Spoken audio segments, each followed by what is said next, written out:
Alam nyo ba na may isang player na minsang naging number 1 sa buong Amerika? At mas mataas pa ang hype kaysa kina LeBron James at Carmelo Anthony? Isang future NBA superstar na hindi man lang na-draft.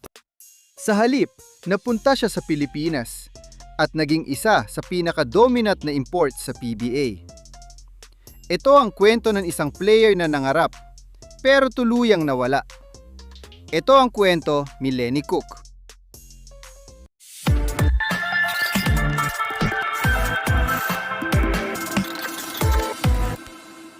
Si Lenny Cook ay ipinanganak noong April 6, 1982 sa Brooklyn, USA. Lumaki siya sa isang simpleng pamilya at maagang nahilig sa basketball. Sa murang edad, kitang-kita na ang kanyang talento. Dahil dito, nagpalipat-lipat siya ng high school para mas mapalakas ang kanyang exposure sa basketball scene. Noong early 2000s, isa siya sa naging top-ranked high school players sa buong Amerika. Sa katunayan, hinigitan niya pa ang mga future NBA star katulad nina LeBron James at Carmelo Anthony. Isa sa pinakasikat na laban niya ay noong nakalaban niya si LeBron James sa isang exhibition game. Dito, pinakita ni Cook na kaya niyang makipagsabayan. Pero biglang nagbago ang lahat. Sa mga elite camps at showcase games, nagsimula na siyang talunin ni LeBron. Lalong umangat si LeBron James at dahil dito ay unti-unting bumaba ang kanyang stock. Dahil sa hype at tiwala sa sarili, nagdesisyon si Lenny Cook na diretsong sasali sa 2022 NBA Draft. Hindi na siya nag-college, ito ang naging turning point ng kanyang buhay. Sa draft na yon, napili sina Yao Ming bilang first pick, Amare Stoudemire at Caron Butler. Pero si Lenny Cook, hindi napili kahit isang team. Pero hindi siya sumuko. Naglara siya sa Brooklyn Kings at sa iba't ibang bansa gaya ng China. Dito ay ipinakita niya na kaya niyang makipagsabayan sa pro level. Hanggang sa nakarating na nga siya sa Pilipinas, kung saan ay kinuha siya bilang replacement import ng Pure Foods TJ Hot Dogs. Kahit na late ng kanyang pagdating, nagpakita agad siya ng malahalimaw na performance. Dito ay nag-average siya ng 37.9 points per game, 17.1 rebounds per game. Naging number 1 siya sa scoring at rebounding sa buong liga.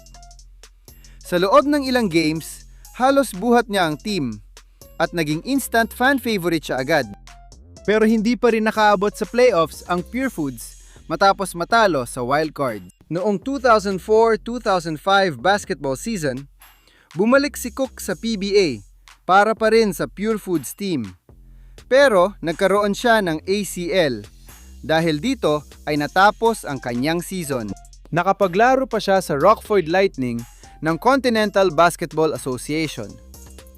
Pero hindi na siya katulad ng dati. Hindi pa doon natapos. Naaksidente siya sa sasakyan. Nabali ang kanyang shin at femur. Nakoma siya ng ilang araw at halos mawalan pa siya ng paa. Isa ito sa pinakamalalang trahedya ng kanyang buhay. Huli siyang naglaro para sa Minot Sky Rockets. Pero nagkaroon ulit siya ng ACL. Dito ay natapos na ang kanyang career. Pagkatapos magretiro sa basketball, nakahanap si Lenny Cook ng trabaho sa isang food distributorship.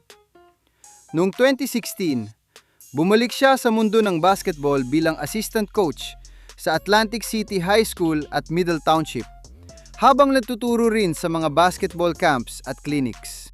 Bukod dito, nagtatrabaho siya bilang isang motivational speaker kung saan ibinabahagi niya ang kanyang mga pagkakamali upang magsilbing aral sa mas batang henerasyon.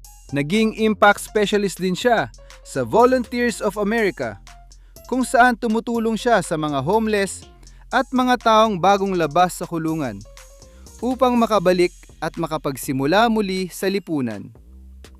Kasama rin sa kanyang ginagawa ang pag-organisa ng mga lokal na programa para sa gun violence awareness.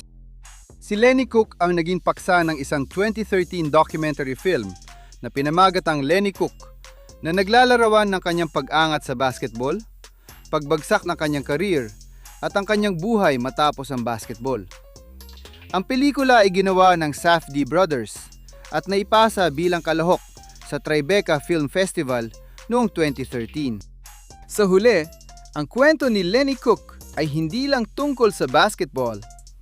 Ito ay kwento ng mga pangarap, maling desisyon, at pangalawang pagkakataon. Kung nagustuhan mo ang kwentong ito, huwag kalimutang mag-like, mag-subscribe, at pindutin ang notification bell para sa mas marami pang kwento ng basketball dito lang sa Dreco Sports.